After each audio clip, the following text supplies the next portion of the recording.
Have you ever wondered why some people seem to understand business instinctively while the rest of us feel like we are trying to solve a puzzle with half the pieces missing?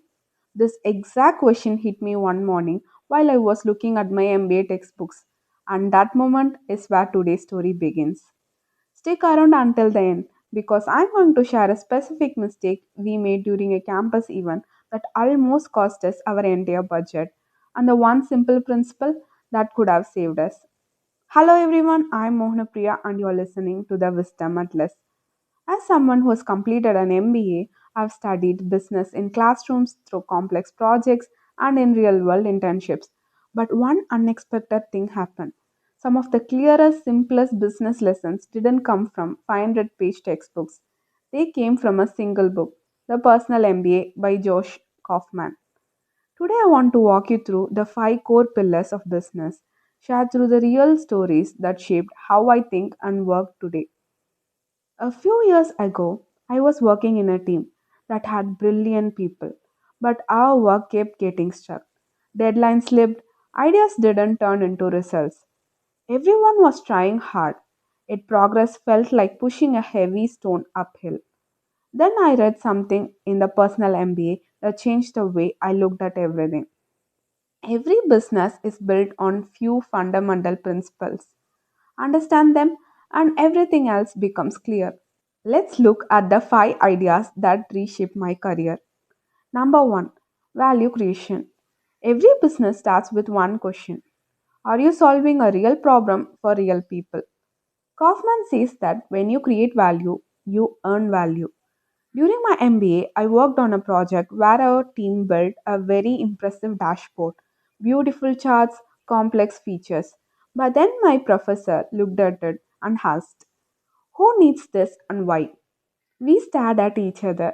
We had built something cool, but not something valuable. Pause for a second. Look at your current job or side hustle. What is the one real problem you're trying to solve today? If you can't name it in one sentence, you might be focused on cool instead of value. Number two, marketing. Marketing isn't selling, it's helping people see why something matters. A student run initiative on campus had a useful service, but nobody paid attention. Their posters were being ignored because the message was too generic. But then we changed one line. Instead of saying, join our program, we said, 7 minutes a day can lower your stress. People suddenly stopped, read, and signed up. That's marketing. Clear value plus real emotion leads to connection. If people don't understand why it matters, they won't buy it. Number three, sales. People think selling is pressure. It isn't. Sales is clarity. During one of my internship, I saw a colleague handle clients with calm confidence. He wasn't pushy. He simply understood their needs and guided them. But then at the end, he would gently ask, would you like to take the next step? Soft, clear, and respectful. Kaufman breaks the sales process into five steps. First, build trust. Second, understand the person's needs. Third, share the value your solution offers. Fourth, answer their doubts. And fifth, help them make a confident yes. It isn't persuasion, it is alignment. Number 4, value delivery. Imagine ordering a beautiful cake online and receiving a melted mess. That disappointment is exactly what Kaufman wants about. Marketing attracts people, sales brings them in, but value delivery keeps them. During a consulting project my friend worked on, they partnered with a startup that had great marketing, but their delivery was messy. Packages were delayed and communication was broken. But then they simplified the processes and set realistic timelines. Within weeks, customer complaints dropped. Delivery builds trust, and trust builds business.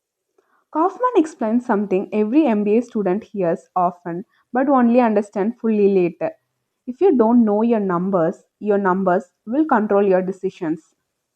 During a campus event, we thought we were doing great. We had a huge crowd, but we weren't tracking our small expenses. Once we looked closely at the end, we realized we had actually overspent our budget on minor things we didn't need. But then we started recording everything: income, expenses, and cash flow. Suddenly, decisions were easier. The truth is, numbers create clarity. Clarity creates confidence. The personal MBA taught me something that even formal business education sometimes forgets. Business is not complicated, people complicate it. If you focus on solving real problems, sharing your value clearly, helping people choose confidently, delivering what you promise, and understanding your numbers, you're already operating like an expert. These principles work everywhere: in your job, your side hustle, or even your personal goals, because they are based on human behavior and not textbook jargons. If this episode gave you clarity, make sure to like, share, and subscribe. I want to hear from you in the comments. Which of these five pillars do you find the hardest to master? Let's talk about it. I'm Mohnapriya, and this is Wisdom at Less. Stay curious, stay thoughtful, and keep seeking wisdom. Thank you.